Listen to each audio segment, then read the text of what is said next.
Hello everyone.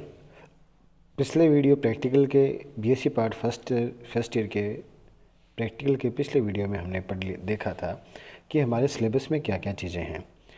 अब हम start करते हैं हमारे दूसरे पॉइंट जो हमने देखा था कि study of microscopic slide and museum specimen से हम हमारे प्रैक्टिकल्स की विधिवत शुरुआत करते हैं कि हमें क्या बनाना होता है, कैसे बनाना होता है, किस स्पेसिमेन की स्टडी कैसे करनी है। ये थोड़ा सा जो है हम ब्रीफली बात करें, हम एक आराम से ब्रीफ में बात करेंगे।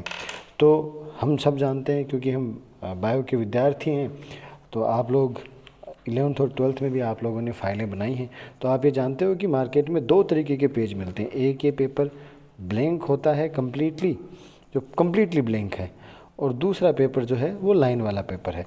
ये दो तरीके के पेपर आते हैं और दोनों ही हमारे काम के लिए आवश्यक हैं। अब हम वन बाय वन बात करते हैं कि क्या चीज़ हमें करनी है। ये जो पेपर ब्लैंक है, इस पेपर में हमें करना क्या है, जो भी स्पेसिमेन हमारा हो उसका डायग्राम, उसका यहीं पे डायग्राम हमें ड्रॉ करना है। इससे पहले हम क्या करेंगे, ये जो हमारी बॉर्डर आउटलाइन दिख रही है, इसी तरीके की बॉर्डर आउटलाइन हम इसमें बना लेंगे। हमारा पेज ब्लैंक है तब बॉर्डर बना लेंगे, अगर बनी हुई है तो कोई बात नहीं, नहीं है तो हम बना लेंगे।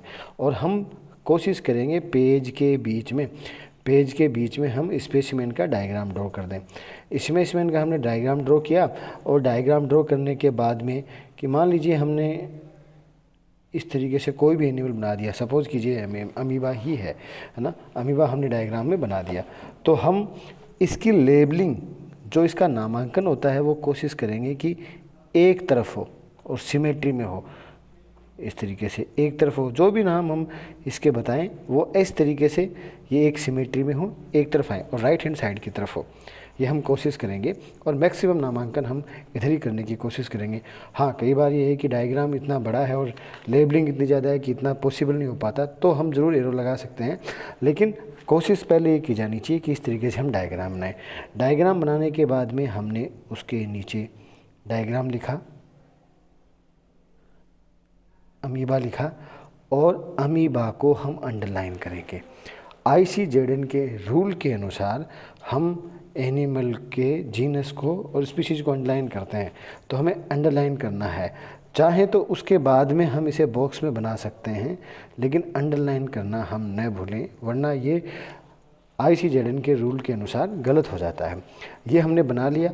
ये जो हिस्सा है, यहाँ पे हम इसका क्लासिफिकेशन लिखेंगे। और क्लासिफिकेशन में हम क्या याद रखेंगे कि मिनिमम फाइलम, क्लास, ऑर्डर और जीनस, ये चार चीज़ें तो हम यहाँ ज़रूर लिखें। और वही वाली बात, अगर स्पीशीज़ है तो स्पीशीज़ लिख सकते हैं, स्पीशीज़ भी यहाँ लिख दें। यहाँ इनका कोई वर्णन नहीं करना। Phylum, class, order, genus, species नहीं है तो कोई बात नहीं, जीनस तक हम क्लासिफिकेशन जरूर लिखें, और जीनस में जब हम वही ICZN के रूल के अकॉर्डिंग इसको अंडरलाइन जरूर करें। तो हमें वाइट पेज में क्या करना है, वाइट पेज में हमें डायग्राम बनाना है, डायग्राम के नीचे उसका नाम लिखना है, उसकी लेबलिंग करनी है, और एक कोने में यहाँ पर एक बॉक्स बना के लिख सकते हैं। इस तरीके से हमें क्लासिफिकेशन हम इसका लिख देंगे। ये हमारे वाइट पेज का काम हो गया। अब हमारे लाइन वाले पेज की बात करते हैं। लाइन वाले पेज में हमें क्या करना है, शुरू में ही हमें इसका ऊपर हम वर्गीकरण लिखेंगे। वर्गीकरण में हम क्या याद रखेंगे, वही phylum, class, order, genus, species, ये ज़रूर लिखेंगे।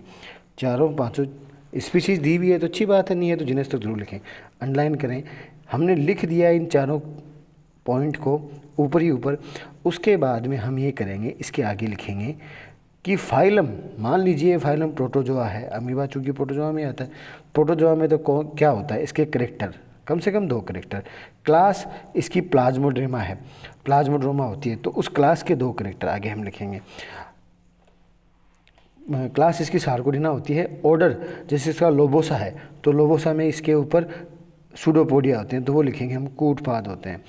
इस तरीके से हम फाइलम के आगे 2 कैरेक्टर, इसके क्लास के आगे कम से कम 2 कैरेक्टर, ऑर्डर के आगे 2 कैरेक्टर, जीनस के और जीनस के बाद में ये चीज़ें हम लिखेंगे ताकि पता चलता रहे कि ये प्रोटोजोआ है तो क्यों है, क्लास इसकी सार्कोडिना है तो क्यों है, और ऑर्डर इसका लोबोसा है तो क्यों है। ये कैरेक्टर हमें लिखे जाने चाहिए। और उसके बाद में हम इसके नीचे लिखेंगे लक्षण या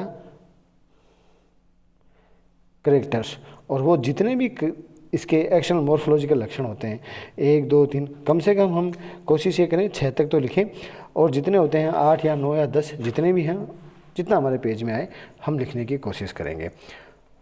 तो ये हमें वो काम है जो हमें लाइन वाले पेज में करना है।